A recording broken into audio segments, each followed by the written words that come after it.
फ़लसफ़ी वो लोग हैं जो इस कायनात को मानी देना चाहते हैं, जो इस कायनात का गैब है वो हमारे सामने लाना चाहते हैं और हमें बताना चाहते हैं कि यहाँ एक बामकसद ज़िंदगी कैसे जी जा सकती है। लेकिन इसके बरक्स एक पूरा फ़लसफ़ियों का ग्रोह है जो हमें बताना चाहता है कि कायनात बस एक उदासी का नाम है, ये एक आंसू है, बल्कि ये कहा जाए कि कायनात पूरे का पूरा एक मैयत है, इस पर सिर्फ रोया जा सकता है। इसको हम कहते हैं फ़िलोसॉफ़िकल पेसिमिज़म, ज़िंदगी को मुस्तरद करने का फ़लसफ़ा, और उनके मुताबिक कायनात गैर माकूल है, इसको तस्खीर नहीं किया जा सकता। और वो हर आदमी जो इसमें मकसद ऐड करने की, इसको मानी देने की कोशिश कर रहा है, वो बगावत कर रहे हैं इंसानों के साथ, उन आने वाली नस्लों के साथ, और उनके वो गम जो उन्होंने आराम से उनसे दूर जाए जा सकते हैं अगर वो इस कायनात में ना आए। लेकिन इस कायनात को मकसद दे के वो नस्लें जो आएंगी और वो गम जो वो उठाएंगी, वो आंसू जो वो बहाएंगी, उस सब के सब जो हैं वो गलत होगा, वो जुल्म होगा।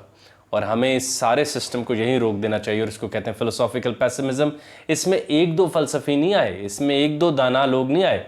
और आज मैं कई लोगों के नाम आपके सामने रखूँगा जिन्होंने बताया कि कायनात में गम ज़्यादा है, खुशी कम है। और बल्कि उन्होंने कहा खुद देख लो, खुशी लेने के बाद धीरे धीरे ख़त्म हो जाती है, ख्वाहिश लेने के बाद धीरे धीरे ख़त्म हो जाती है, गम कायम रहता है। और अगर तुम स्टैटिक बैठे हो तो गम खुद ही आएगा, खुशी के लिए भागना पड़ेगा। तो तुम कैसे कह सकते हो कि सारे का सारा डिज़ाइन जो है वो अच्छा है? चले फ़लसफ़ियों से पहले चलते हैं सबसे बड़े कदीम दाना आदमी की तरफ, बुद्धा ने बात दरियाफ्त की थी कि कायनात दुखा है, ज़िंदगी दुखा है, और इस दुखा से बचने का एक ही इलाज है कि हम इन तमाम ख्वाहिशात से दूर हो जाएं। और जितना हम किसी चीज़ की ख्वाहिश अपने दिल में जगाने की कोशिश करेंगे, उससे दुगनी कुव्वत में गम हम पर हमला आवर होगा, हसद की सूरत में, बेचैनी की सूरत में, लालच की सूरत में। और मैं कभी अपने आप को नहीं पा पाऊंगा, क्योंकि मैं लालच की सूरत में बिगड़ चुका हूं। और जैसे ही मैं किसी ऐसी चीज़ को देखूंगा जिसको मैं नहीं पा सकता, और दुखा मुझ में आएगी, उसको पा लूंगा तो दुखा और बढ़ जाएगी कि ये खो ना जाए। तो उनको पूरा एक 7 फोल्ड पाथ बताया कि हम इस दुखा से कैसे बच सकते हैं।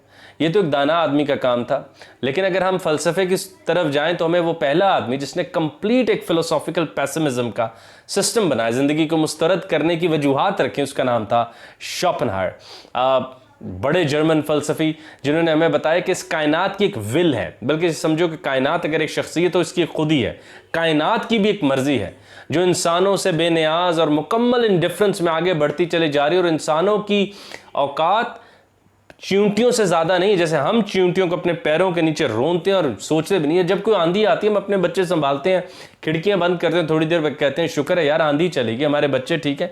और हम ये सोच भी नहीं पाते कितने छोटे छोटे चींटियां और चीज़ें उड़ के ख़त्म हो चुकी होंगी। ऐसी कायनात की एक विल है जो कि इंसानों से बेनियाज आगे बढ़ती चली जा रही है और इंसानों को अपने पैरों तले रोंदते हुए आगे जा रही है। इस सब को यहाँ पर रोकना पड़ेगा। इसी शोपेनहायर के फ़लसफ़े के ऊपर मैं जल्द 2 से 3 और वीडियोस बनाऊंगा, जहाँ शोपेनहायर ने बोरियत के ऊपर बात की, जहाँ शोपेनहायर ने इंसानों और इंसानों के दरमियान गम के रिश्ते की बात की। आगे चलें तो एक और नाम जो मुझे लेना चाहिए वो है लियोपार्डी का नाम।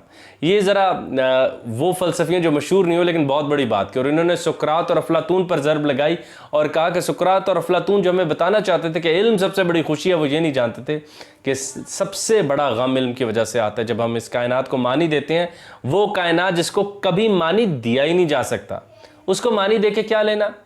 वो कायनात जो खुद मतलब कि खसारे में गिर रही हो, वो कायनात जो कि जिसकी चाल टेढ़ी हो, वो कायनात जो हर वक्त इंट्रोपिक हो, डिसऑर्डर की तरफ बढ़ रही हो, वो कायनात जहाँ गम खुद ही से आपके पास आते हो, वहाँ इल्म खुशी हो सकता है।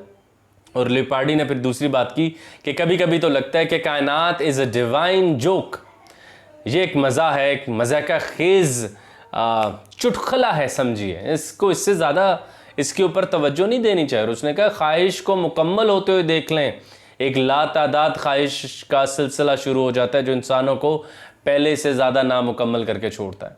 मैं एक्जिस्टेंशलिज्म पर कम बात करूंगा क्योंकि मेरा बहुत ही दिल के करीब फ़लसफ़ा है, और उसके ऊपर तो जितनी बात की जाए सीरीज़ बनाई जाए कम है। लेकिन उन्होंने भी बात दरियाफ्त की थी कि कायनात का कोई मानी नहीं, और हम बस मौजूद ही मौजूद हैं, और हमारी मौजूदियत, हमारा वजूद हमारे मानी पर अफजल है, और कायनात में कोई पहले से इनेट मानी नहीं है।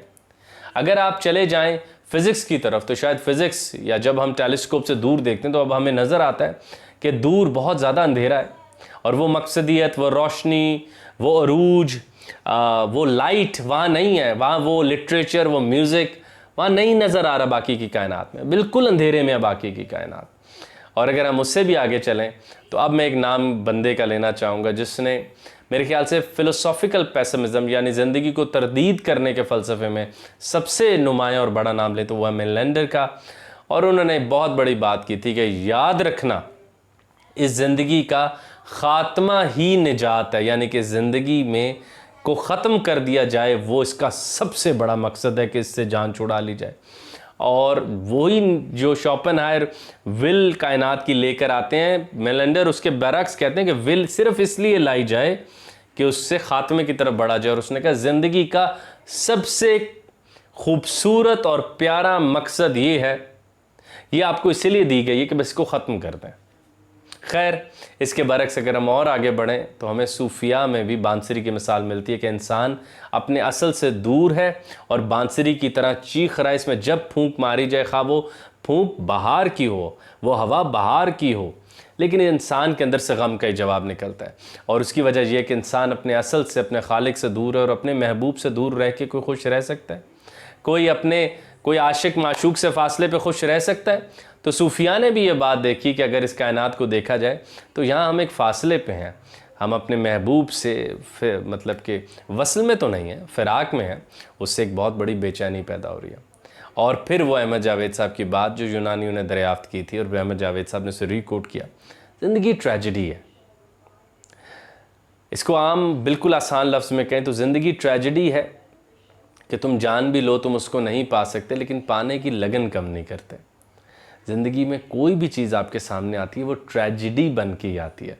बस ज़िंदगी का खुशी भी अपने अरूज पर जाके आंसू बनता है और ज़िंदगी का गम भी आंसू बनता है, और हत्ता कि फिज़ोलॉजिकली बायोलॉजिकली ज़र्ब लगे तब भी आंसू बनता है। तो हमें मान लेना चाहिए कि कायनात ट्रेजिडी है, या जैसे ल्यूपार्डी ने कहा था शायद ये कोई जोक है जिसको हम सीरियस ले गए, इसको इतना सीरियस लेना नहीं था।